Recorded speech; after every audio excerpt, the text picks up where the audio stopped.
เอาพี่น้องเอ้ยบรีมานั่งอยู่เอ่อตรงไฮตรงหน้าบัดนี้เปิดภาพมากลายเป็น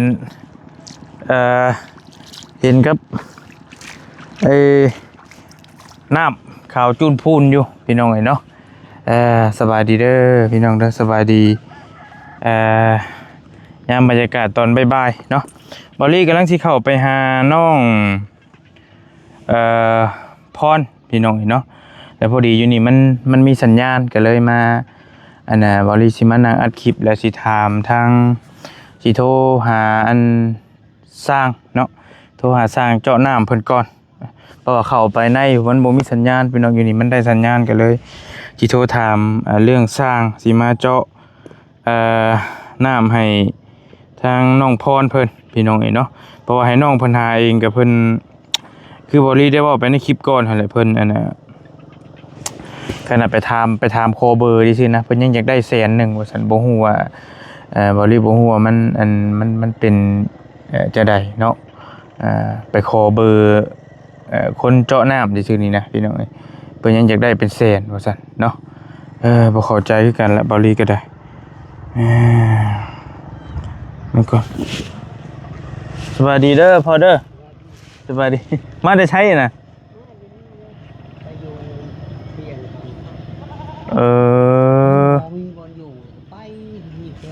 เอ้าสร้างว่าแท้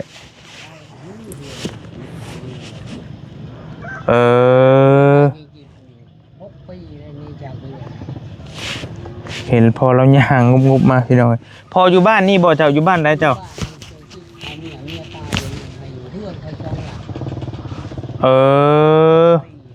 แล้วอยู่ใช้บ่นี่ปัจจุบัน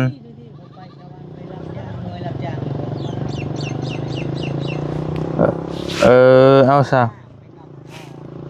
มันเป็นรปภบ่โอ้ทั่วมันอยู่พี่น้องกับผู้พาอยู่ตรงอันนี้บ้านมีใจอยู่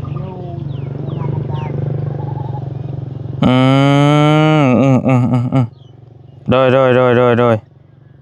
สร้างว่าพอเราย่างมานี่พอดีเลยพี่น้องเจ้าอยู่ใช้แชมคู่มือนี่อยู่ลำไผ่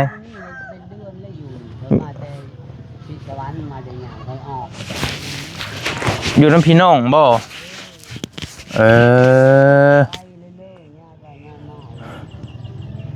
โดยลูกเมียตายติลูกเมียตายเลยลูกมันขึ้นกับลูกแต่หน้าตายชื่อมัดอยู่ไหนอยู่หน้าชื่อผู้บ้านจะแซงเขาพูดแล้ว5 ปี 6 ปีแล้วลูกโดยช่างว่าแต่บัดนี้เนาะ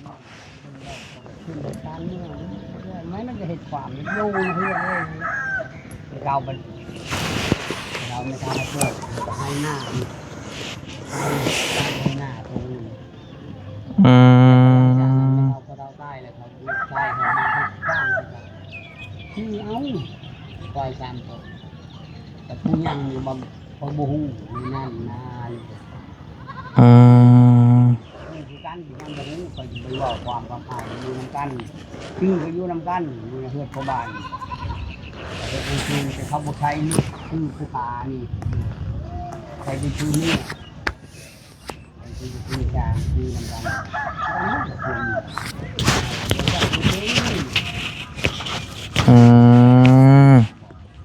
โดย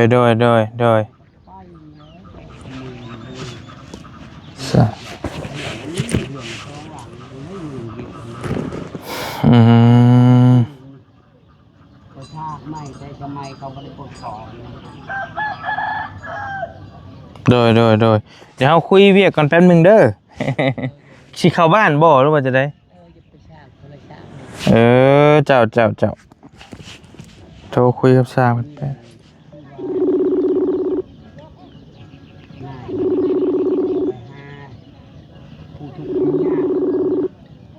ใช่แล้วหับอยู่ละ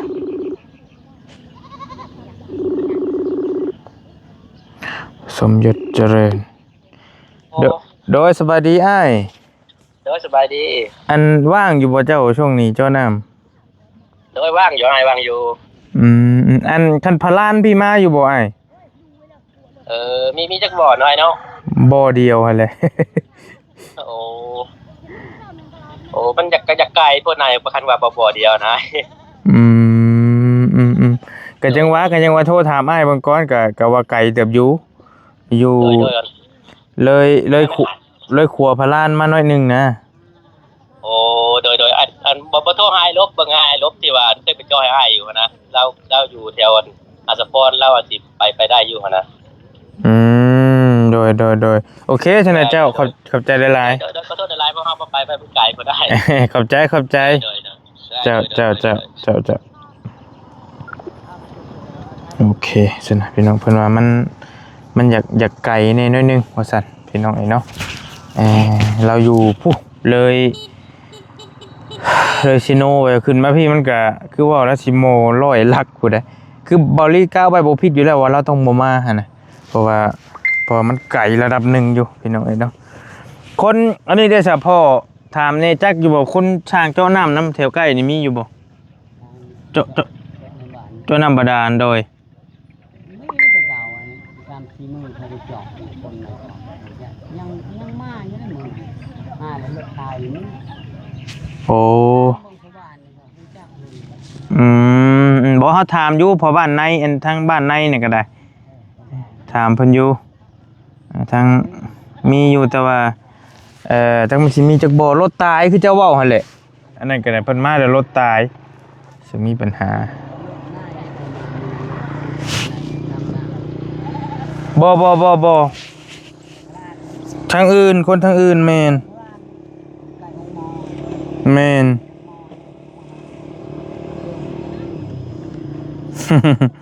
มันก่อนเด้อเดี๋ยวสิโทรเบิ่งอีกเจ้านึงก่อนพี่น้อยไปเด้อนายโดยขอบใจพ่อตู้ขอบใจหลายๆ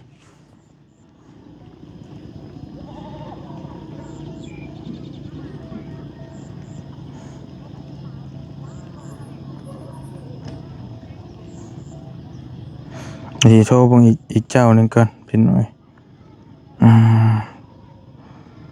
ไอ้ลบที่บริเคยใช้แล้ว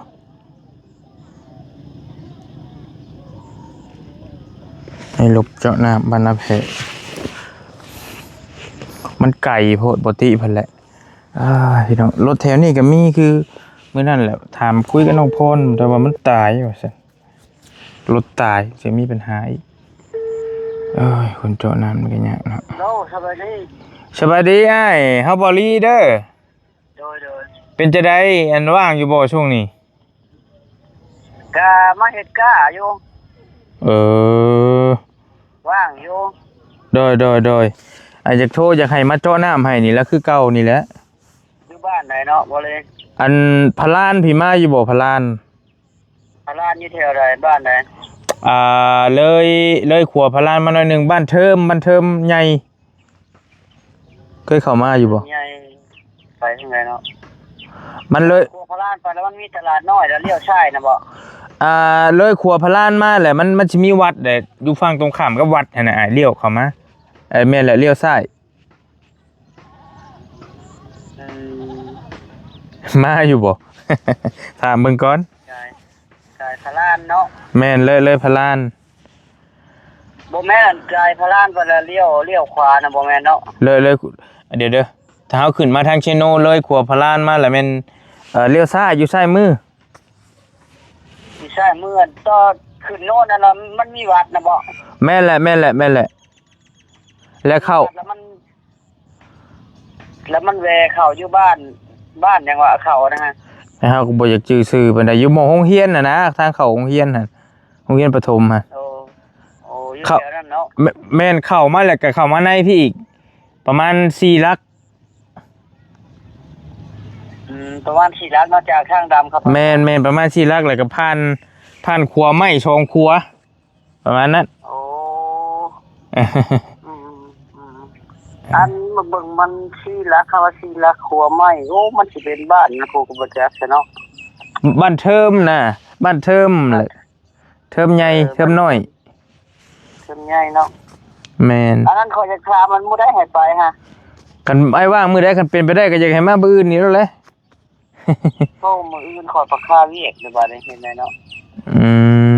มือได้ใช้กันมาได้ เป็นมือฮื้อ มือฮื้อนี่ชั่วอยู่บ่ คิดว่า มือฮื้อครับโอ้เห็นได้เนาะ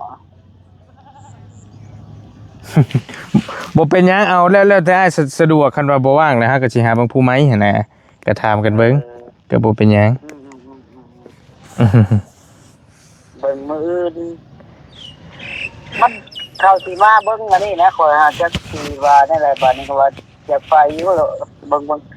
แต่ละข่อยให้ลูกข่อยไปมันสิเป็นไปได้บ่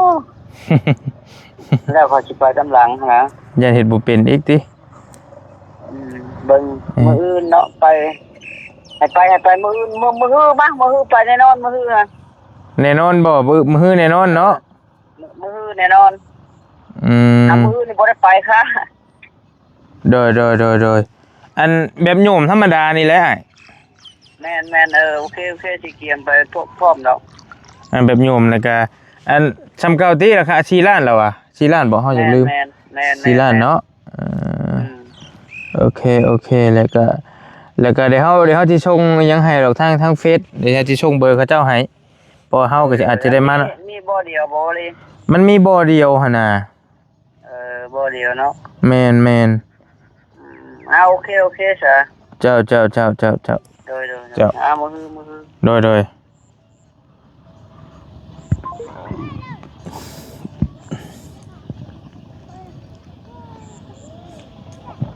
โอเคเรียบร้อยเรียบพี่น้องเนาะทางอ้ายอันน่ะไอ้ลบเจาะน้ำบ้านนาเพกไอ้ลบที่บ่รีไซเพิ่นไปเจาะน้ำบ้านน้องกลมบ้านน้องแวบตะกี้แล้วก็บ้านเอ้ยแต๋วบ้านนาเพกได้พี่น้องบ่แม่นนั่นได้แต๋วคนละแต๋วไอ้แต๋วบ้านนาเพกแล้วก็ใส่เราไปเจาะ2-3บ่อ4บ่อได้ใช้ไอ้ลบนี่ก็ได้ใช้หลายทุบอยู่เนาะก็ประมาณนี้เราว่ามือฮื้อมื้ออื่นค่าว่าซั่นอีกสร้างหนึงก็มาบ่ได้เนาะอันมันบ่แม่นมาบ่ได้แล้วมันไกลมันเหนือมากกว่าแรงถ้าประมาณ2บ่อ3บ่อนี่เพิ่นสิมาแต่ว่าบ่อเดียวนี่บ่มาว่าซั่นเนาะเพิ่นว่าประมาณนั้นว่าซั่นพี่น้องเนาะมีแต่บริอันน่ะสิไปประสานกับน้องพรเพิ่นเพราะว่าน้องเพิ่นก็บ่มีโทรศัพท์แล้วก็มันก็สิติดต่อกันยากเพราะว่าน้องเพิ่นก็ต้องขอเบอร์หมู่คู่ขอเบอร์ญาติพี่น้องนะไว้เพื่อให้สร้างเพิ่นนี่เพิ่นโทรมาเด็กก็จังว่ากันบ่มีแต่บริสิเข้าไปเห็นน้องเพิ่นนั่นแหละเตรียมน้ำเตรียมในไว้ท่าเนาะพี่น้องเนาะใดๆก็จังว่ากันไปเตรียมน้ำเตรียมในไปเตรียมหม้องอันน่ะ สถานที่ไปเบิ่งหม่องเจาะว่าสิให้เจาะหม่องใดแจใดเดี๋ยวสิไปคุยกับน้องเพิ่นละเอียดคักอยู่ข้างใดข้างหัวข้างใดเพราะว่าคุยกันคร่าวๆนี่แหละเมื่อวานนี่แม่เราว่ายังให้เจาะอยู่อันน่ะ อยู่หิมอยู่กลางแต่ว่าความเห็นบ่ว่ามันบ่คักปานใดเราเองก็อยากเกรงใจเฮาแหละไปว่าอยากเจาะอยู่ไสก็ได้นะเราว่าก็บ่ได้ว่าบ่ได้ยากดอกทางแม่น้องพรเพิ่นก็โอเคเนาะมารยาทดีทางแม่ตู้กับเบิดทุกคนเพิ่นก็โอเคเพิ่นต้อนรับดีพี่น้องเนาะทางครอบครัวน้องพรก็ได้ก็เป็นเคสหนึ่งที่เฮากำลังติดตามให้กำลังใจเนาะหาทางซอยน้องเพิ่นอยู่ให้ได้เฮือนได้ซ่านเพราะว่าช่วงนี้เป็นช่วงหน้าฝนแฮงลำบากได้พี่น้องอยู่กันโอ้เห็นแล้วก็แต่กระบะน้องเพิ่นบอลี่ก็ได้ก็มีหลายครอบครัวอยู่หั่นแหละแต่ว่าเฮามาเจอน้องพรเนี่ยคือพี่น้องเองก็ให้ความสนใจเขามาหลายเนาะให้ความสนใจเขามาหลายแฮงล้นหลามเนาะพี่น้องหลายคนว่าเป็นน้องท้องกวาวบ่คือกันดาราอีหยังได้เด้อบ่ริคนเบิ่งก็ยังบ่ได้เบิ่งได้ก็น้องทองกวาวบ่มันคือกันว่าซั่นกับวิธีกกผมนี่บ่เก้าผมนี่บ่น้องทองกวาวเพิ่นเก้าผมนี่นะน้องทองกวาวดาราช่องหยังช่อง7บ่ เรื่องนี้ต้องขยี้กับสัตว์ต้องทองกวาวคนรักทุ่งศอก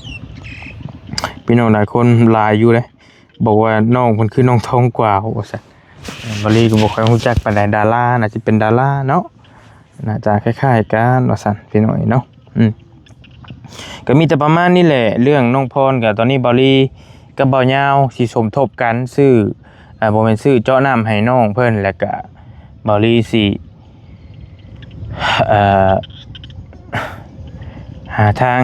ให้น้องเพิ่นได้เฮือนได้ซ่านนั่นแหละฐานบุญน้องเพิ่นมีแล้วแต่ว่าสิได้ซำใดก็ฟังไปเนาะพี่น้องเนาะตอนนี้บริก็มานั่งอยู่ทงนาใกล้สิฮอดบ้านน้องเพิ่นแล้วแหละอยู่บ้านเทิมน้อยตอนนี้บรินั่งอยู่มันมีสัญญาณนี่อยู่นี่ว่าโทรหาผู้นั้นผู้นี้เข้าไปพูดแล้วลิบปิ้วเลยบ่ได้เลยเนาะสัญญาณ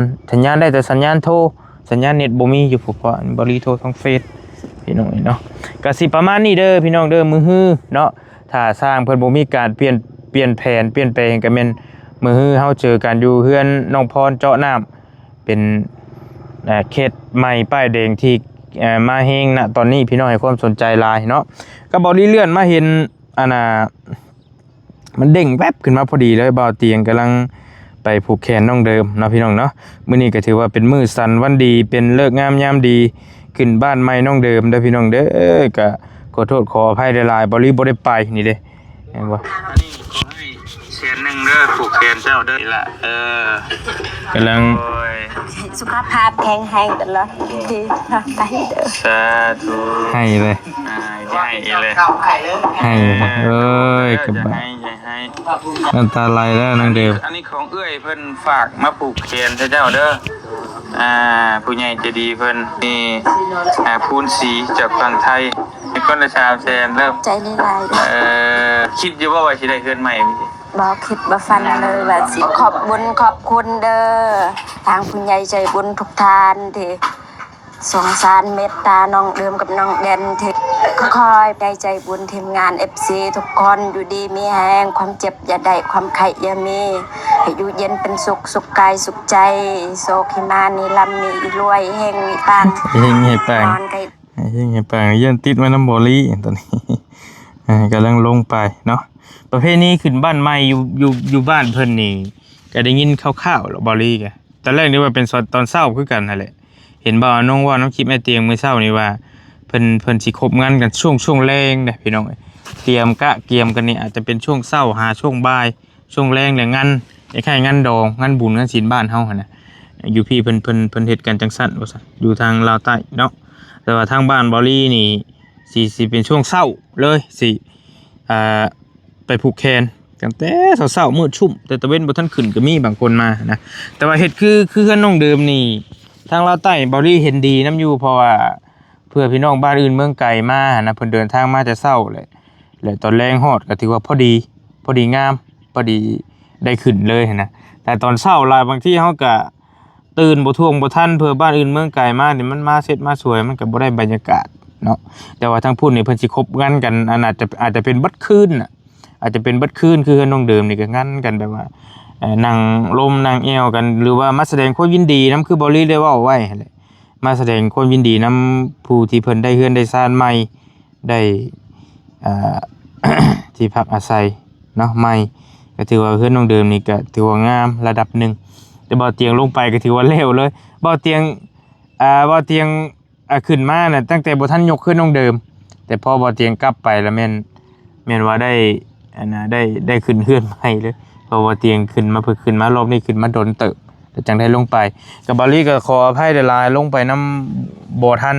รอบนี้เนาะสิช่วยดันน้องพรเท่านี้ก่อนคันมีโอกาสเนาะ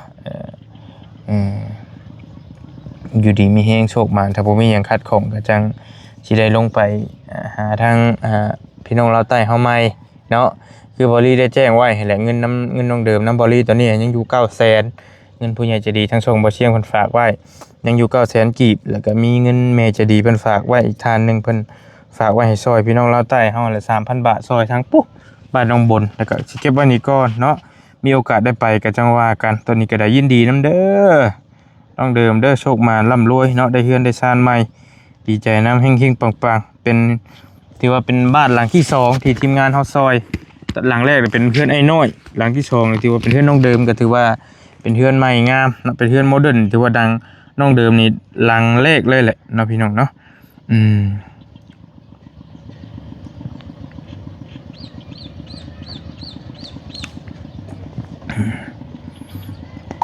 คุณครับ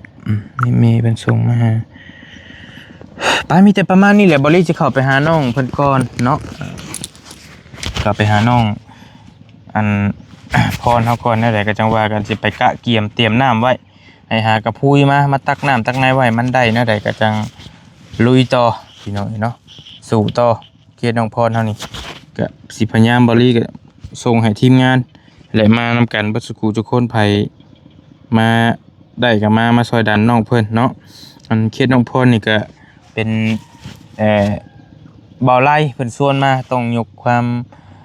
หรือว่ายกเครดิตให้บ่าวไล่ชวนทีมงานมาเพราะว่าเพิ่นมีพี่น้องอยู่พี่แล้วก็ชวนมาซอยเหลืออยู่พี่เนาะเป็นบ่าวไล่เป็นคนนำพามาก็ขอขอบใจหลายๆทางบ่าวไล่ก็ให้ได้มาซอยพี่น้องเฮาทั้งพี่เนาะได้ก็จะว่าการอยู่ดีมีแฮงเด้อพี่น้องเด้ออยู่บรรยากาศอยู่ทงไห้ทงหน้าบรรยากาศบ้านนอกคอกหน้าเฮาถือว่าบรรยากาศดีเหลือเกินพี่น้องเนาะกินนี่ก็พอลุงเรามานั่งคุยนำเราว่าเป็นคน